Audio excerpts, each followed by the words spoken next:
Good morning વિદ્યાર્થી ધોરણ 2 વિષય ગણિત પ્રકરણ 8 દશક અને એકમ।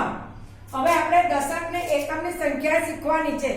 તો બે આંકડાની સંખ્યા આપણે ગણીએ 1 2 3 4 5 6 7 8 9 10 11 ને 12। હવે 12 સંખ્યા આવી તો એમાં જે પહેલો આંકડો છે એ એકમનો છે અને આગળ આંકડો છે તેને દશક કહેવાય।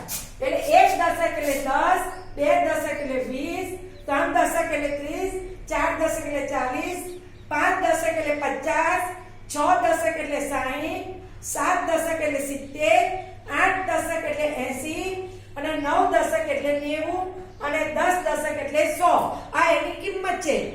એક દશકની કિંમત 10 થાય, બે દશકની કિંમત 20 કિંમત થાય। તો હવે આપણે અહીંયા જુઓ, અહીંયા આપણને 1 2 3 4 5 6 7 8 9 10 એવી રીતે બીજા 10 11 12 13 14 15 16 17 18 19 20 21 22 23। હવે 23 સંખ્યા છે તો એમાં પાછળનો આંકડો છે એ પહેલો એકમ કહેવાય, 3 એકમ અને 2 દશક। 2 દશક એની કિંમત કેટલી થાય? 20। એવી રીતે આગળ 1 2 3 4 5 6 7 8 9 10 11 12 13 14 15 16। હવે 16 સંખ્યા છે।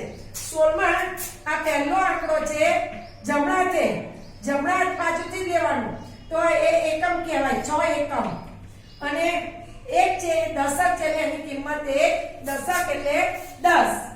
એવી રીતે આગળ 1 2 3 4 5 6 7 8 9 10 11 12 13 14 15 16 17 18 19। હવે 19 સંખ્યા એમાં જે જમણી બાજુનો પહેલો આંકડો, જમણા હાથનો આપણે પહેલો આંકડો જો એને એકમની સંખ્યા કહેવાય અને એનાથી આગળ જઈએ તે દશક કહેવાય, એટલે એક દશક।